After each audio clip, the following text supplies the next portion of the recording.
ನಿಮ್ಮೆಲ್ಲರನ್ನ ಕೂಡ ವಂದಿಸ್ತೀನಿ. ಯಾವ ಮಾತನ್ನ ಯೋಚನೆ ಮಾಡ್ತಾ ತುಂಬ ದುಃಖವಾಗಿದ್ದೀರಾ? ಇಲ್ಲ ಯಾವ ಮಾತನ್ನ ಕುರಿತಾಗಿ ಅಯ್ಯೋ ಅವ್ರು ಹಂಗೆ ಹೇಳ್ಬಿಟ್ರಲ್ಲ ಅಂತೇಳಿ ಯೋಚನೆ ಮಾಡ್ತಿದ್ದೀರಾ? ನಾನು ಒಂದು ವಿಷಯನ ಹೇಳಕ್ಕೆ ಇಷ್ಟಪಡ್ತೀನಿ. ನಾವಿವತ್ತು ಅನೇಕ ಸುಳ್ಳನ್ನು ನಮ್ಮ ಹೃದಯದಲ್ಲಿ ಹೊರುತ್ತೀವಿ. ಯಾವುದೋ ಶಾಶ್ವತವಾಗಿಲ್ಲದೆ ಇರುವಂಥ ಮಾತನ್ನು, ಹಾಳಾಗುವಂಥ ಇಲ್ಲಾಂದರೆ ಸುಳ್ಳಾಗಿರುವಂಥ ವಿಷಯಗಳನ್ನು, ಮಾತುಗಳನ್ನು, ಸ್ವರಗಳನ್ನು ನಮ್ಮ ಹೃದಯದಲ್ಲಿ ಹೊರ್ತೀವಿ. ನಾವು ಯಾವುದು ಶಾಶ್ವತವಾದದ್ದನ್ನು ನಾವು ಹುಡುಕ್ಬೇಕು ಅನ್ನೋದನ್ನು ನಾವು ನೋಡ್ತಾ ಇದ್ವಿ. ಯೇಸು ಸ್ವಾಮಿ ಮತ್ತಾಯ 24:35 ಹೇಳ್ತಾರೆ, ಭೂಮಿ ಆಕಾಶಗಳು ಅಳಿದು ಹೋಗು, ಆದರೆ ನನ್ನ ಮಾತುಗಳು ಒಂದೂ ಅಳಿದು ಹೋಗುವುದಿಲ್ಲ. ಅಂದರೆ ಏನು? ದೇವರ ಮಾತುಗಳು ಯಾವುದು ಕೂಡ ಅಳಿದು ಹೋಗೋದಿಲ್ಲ ಅಂತೇಳಿ.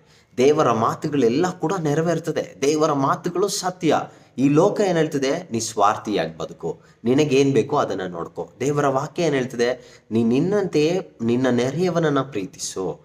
ನಿನ್ನನ್ನು ನೀನು ಹೇಗೆ ಶ್ರೇಷ್ಠ ಎಂದು ಎಣಿಸ್ಕೊಳ್ತೀಯೋ ಅದಕ್ಕಿಂತ ಹೆಚ್ಚಾಗಿ ನಿನಗಿಂತ ನಿನ್ನ ಮತ್ತೊಬ್ಬರನ್ನ ಶ್ರೇಷ್ಠ ಎಂದು ಎಣಿಸು. ನಿನ್ನ ಆಸೆಗೋಸ್ಕರ ಬದುಕು ಅಂತ ಹೇಳ್ತದೆ. ಅದರಲ್ಲಿ ಯೇಸು ಸ್ವಾಮಿ ಏನು ಹೇಳ್ತಾರೆ? ನಾವು ಲೋಕದ ಪಾಪವನ್ನು, ಎಲ್ಲ ಕಾರ್ಯಗಳನ್ನು ಜಯಿಸಿ ಪರಿಶುದ್ಧವಾಗಿ ಬದುಕಬೇಕು ಅಂತ ಹೇಳ್ತದೆ. ಪ್ರೀತಿಯ ದೇವಜನರೇ, ನಾನು ಒಂದೇ ಹೇಳ್ತೀನಿ, ದೇವರ ವಾಕ್ಯ ಶಾಶ್ವತವಾದದ್ದು. ದೇವರ ವಾಕ್ಯವನ್ನು ನಮ್ಮ ಹೃದಯದಲ್ಲಿ ಜಾಗ ಕೊಡುವಂಥದ್ದಾದರೆ ಲೋಕವನ್ನು ನಾವು ಜಯಿಸ್ತೀವಿ, ಸುಳ್ಳನ್ನು ನಾವು ಜಯಿಸ್ತೀವಿ. ಯಾಕಂದರೆ ದೇವರ ವಾಕ್ಯ ಶಾಶ್ವತವಾದದ್ದು, ದೇವರ ವಾಕ್ಯ ಸತ್ಯವಾದದ್ದು. ಈ ವಾಕ್ಯದಿಂದ ದೇವರು ನಿಮ್ಮನ್ನು ಆಶೀರ್ವದಿಸಲಿ.